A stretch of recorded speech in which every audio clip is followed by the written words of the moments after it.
Good day and welcome back to Elementary 72 Gaming. Now, I've been playing New World for quite some time, obviously. The game is almost 2 months old. I haven't reached the end of the game at level 60, unfortunately, but there's a lot to talk about in all this time of gaming for New World. So, New World was a fantastic release, right? In terms of its actual gameplay, it is an amazing game.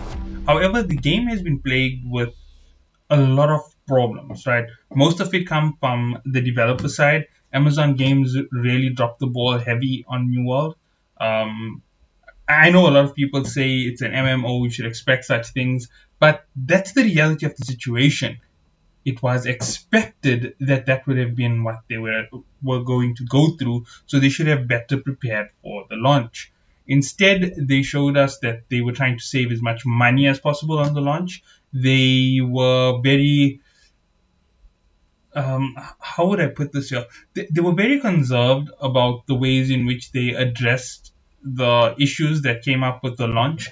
They also didn't give us very comprehensive follow throughs and lead throughs into the game, which I think is a good thing.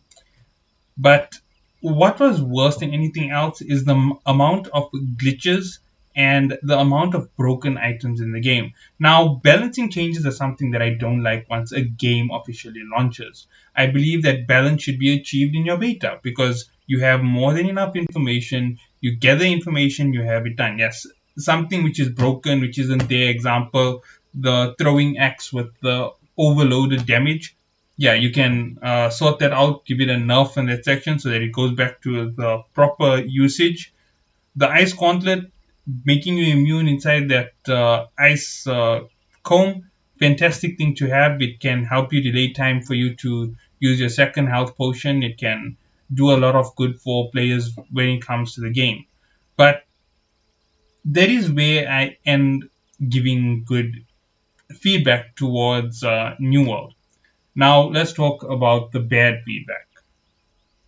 I know this isn't going to be what you want to hear about bad things about a game, but here comes all the bad things.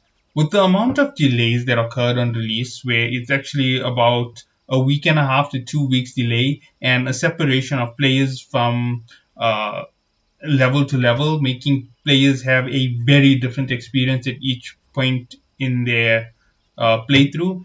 Teaming up with players was a problematic issue. When you were high level, you didn't want to team up with low level players, and that's because you wanted to reach the end game. As a result, it was punishing on players who were plagued by New World's tardiness and failure to operate.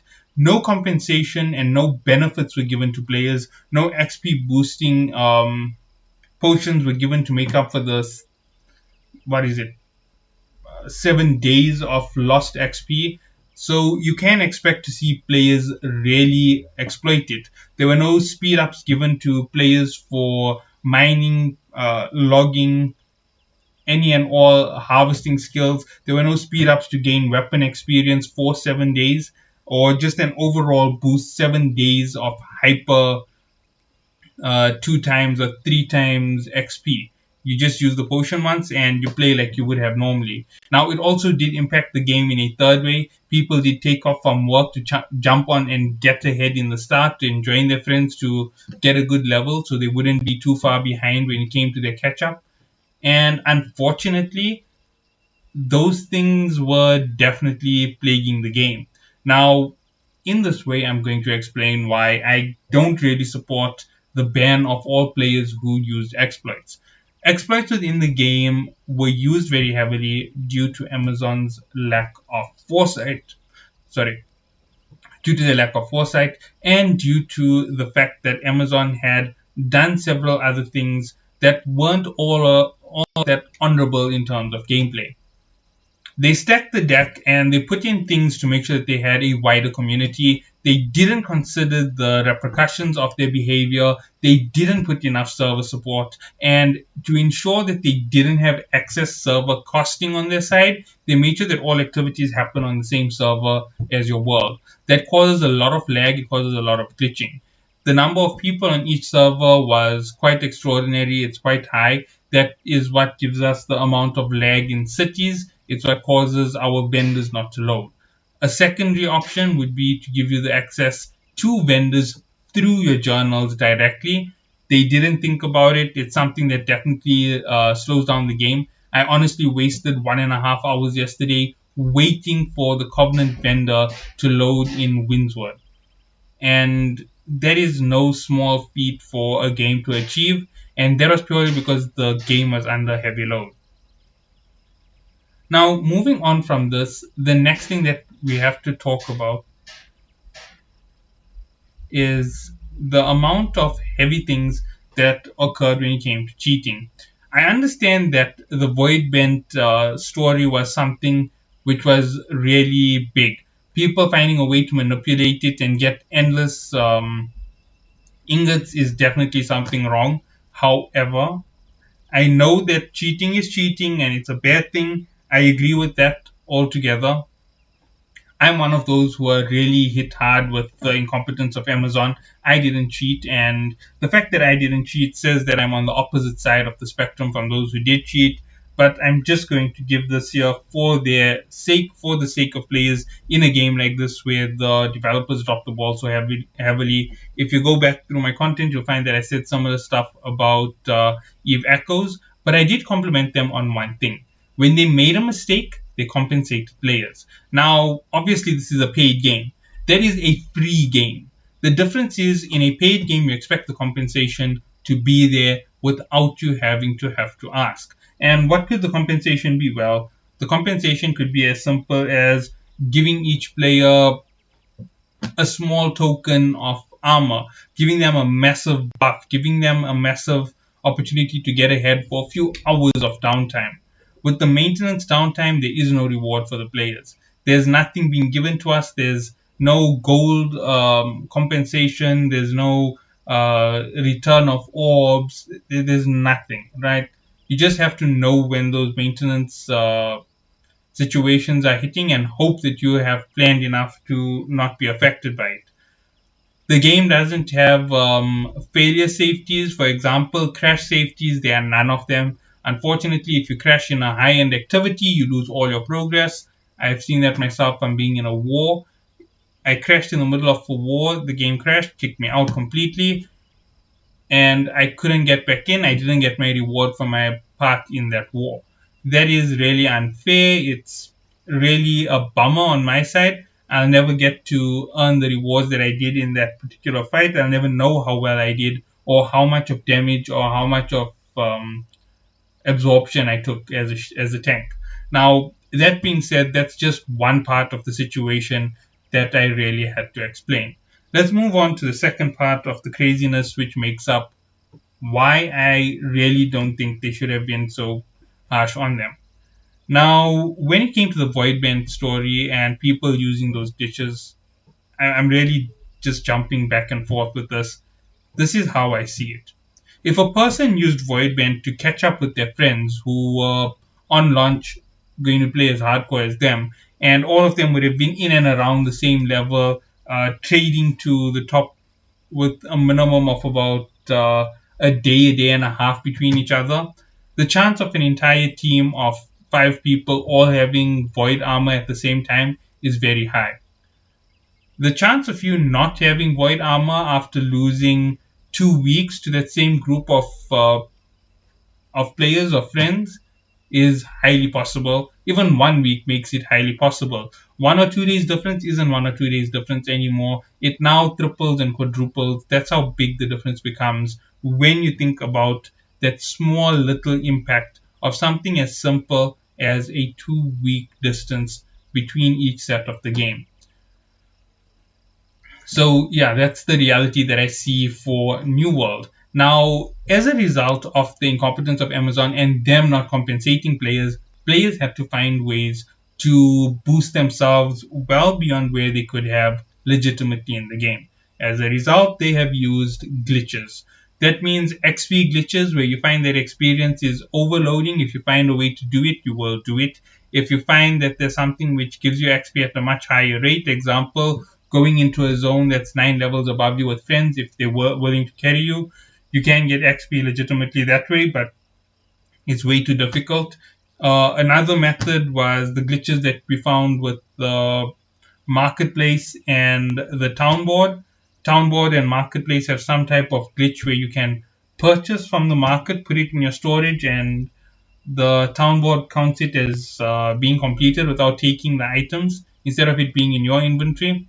And that is something which is a glitch, and people have been using it to its full advantage. You just keep the items around and you just step on the XP very quickly.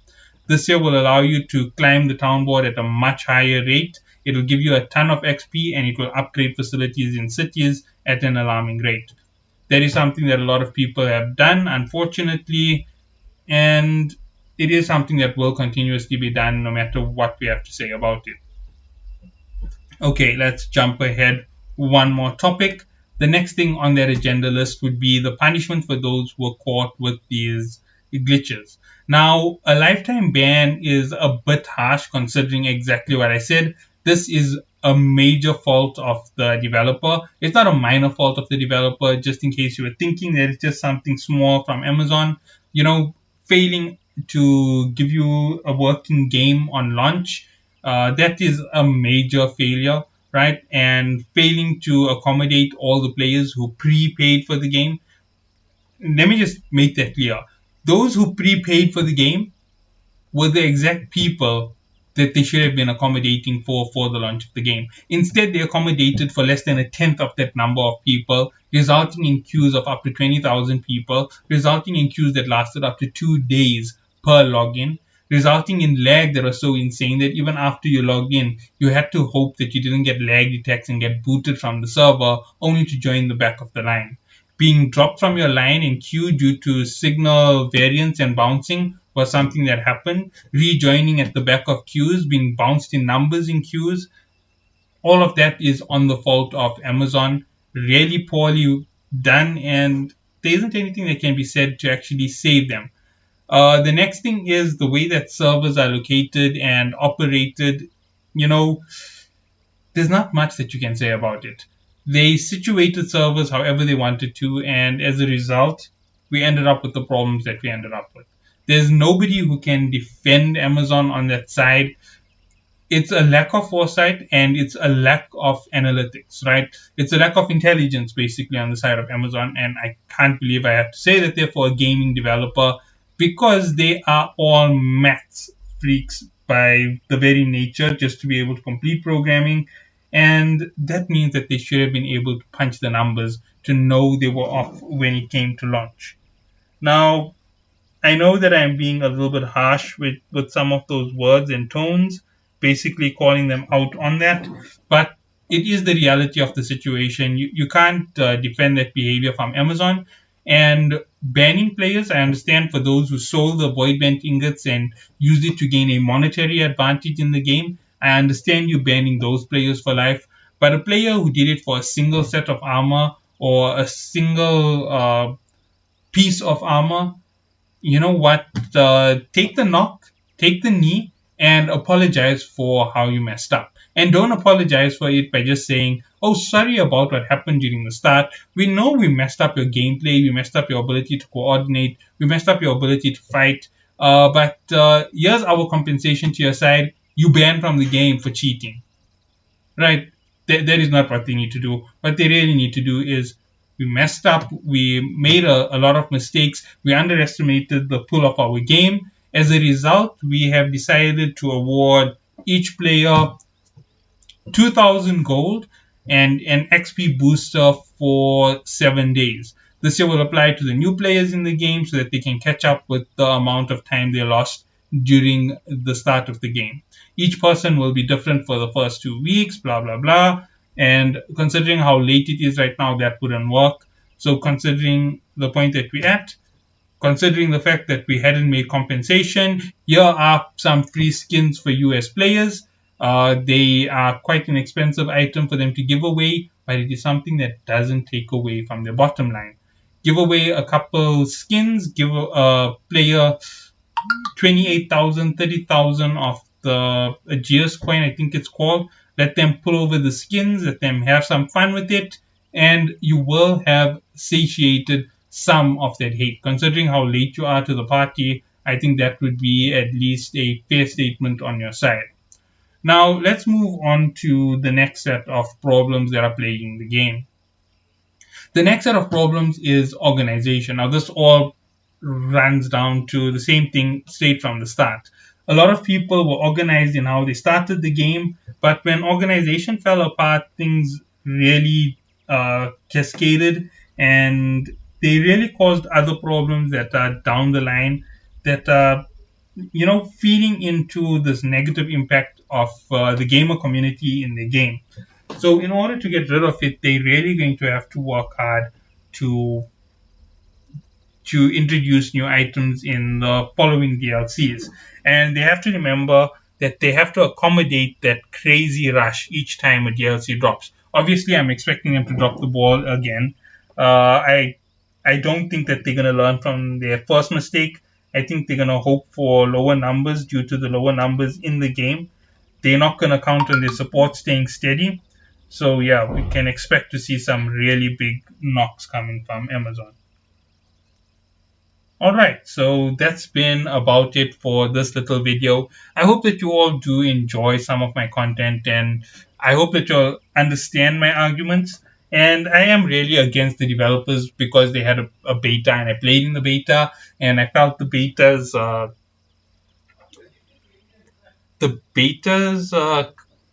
failures. So that's why I did it. So catch you all in the next one, and have a good day.